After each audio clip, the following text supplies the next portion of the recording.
उद्धव शतक जगन्नाथ दास रत्नाकर की भ्रमर गीत प्रसंग को नवीन उद्भावनाओं के साथ अभिव्यक्ति देती है। उद्धव शतक हमारे कोर्स में है और हमने अपने पिछले वीडियो में इसके विषय में बहुत सी जानकारी प्राप्त की है। हम उसी प्रसंग को पद की व्याख्या के माध्यम से यहाँ आगे बढ़ाएंगे। हमने कुछ पद की व्याख्या अपने पूर्व वीडियो में भी देखी है।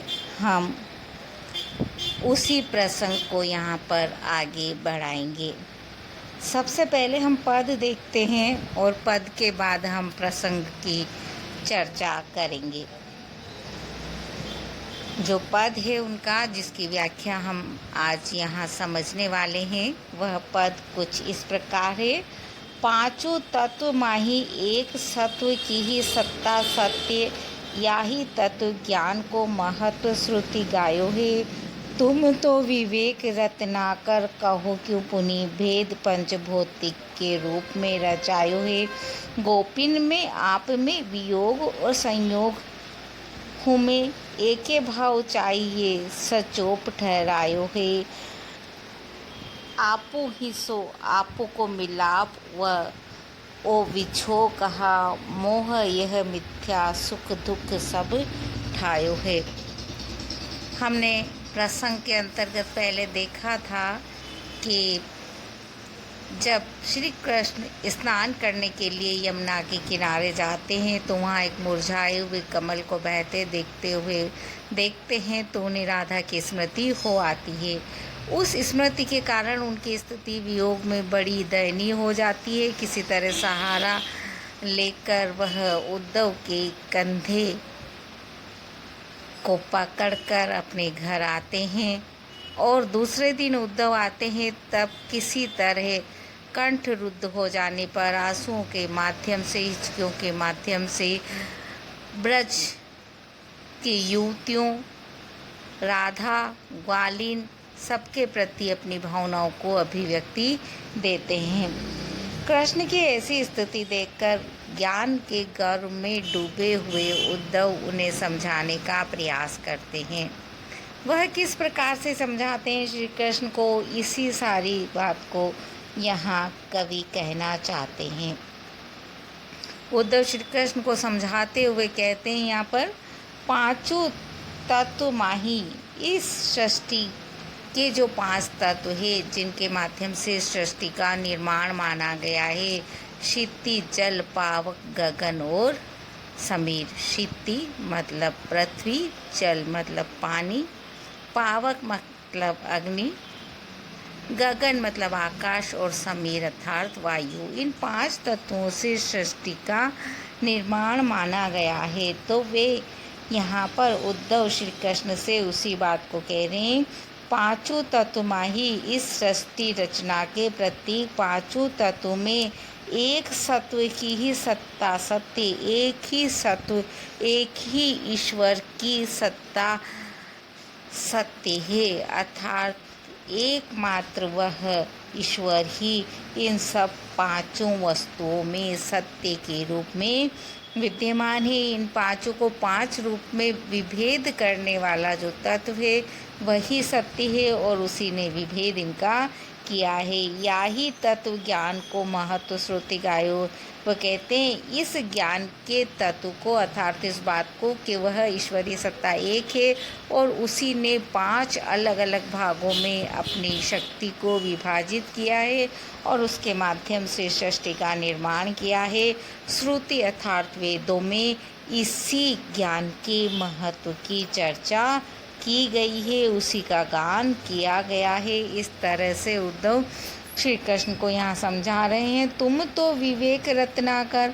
अब जैसे हम किसी को कहते हैं समझदार हो तो कह रहे तुम तो समझदार हो, उसी तरह से यहाँ श्री कृष्ण को उद्धव का कथन है, तुम तो विवेक रत्नाकर, तुम तो विवेक के, ज्ञान के, समझदारी के समुद्र हो। रत्नाकर अर्थात समुद्र हो। कहो क्यों पुनि, इसलिए तुम्हारे से वापस पुनः क्या कहा जाए, समझदार को क्या समझाया जाए। भेद पंच भौतिक के रूप में रचायो है। तुम तो विवेक के रत्नाकर हो, विवेक के समुद्र हो, अर्थात तुम तो बहुत ज़्यादा ज्ञानी हो।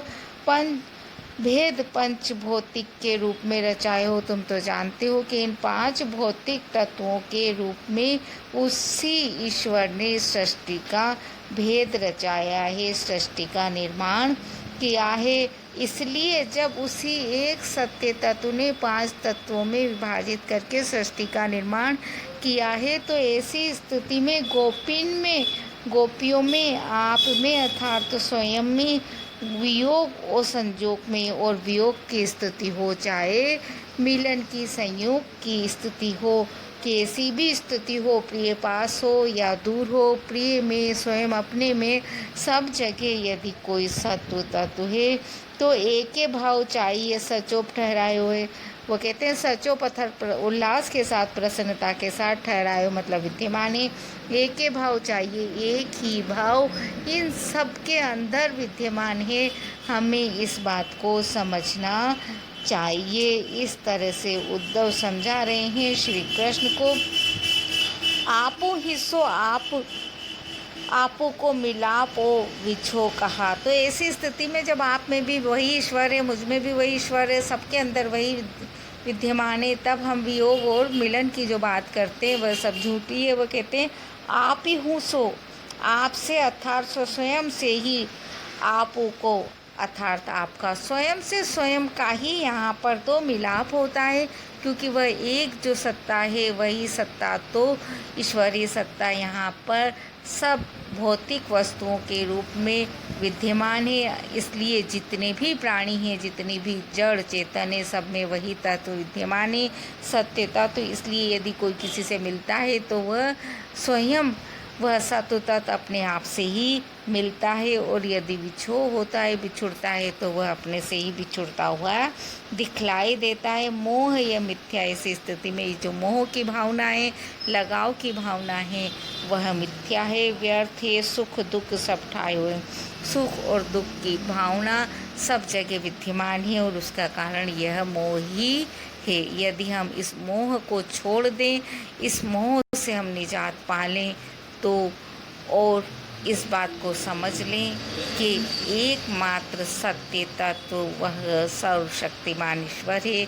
उसी ने अपनी शक्ति का विस्तार इस संसार के रूप में 5 भौतिक तत्वों के रूप में किया है, और उससे सृष्टि का निर्माण किया है।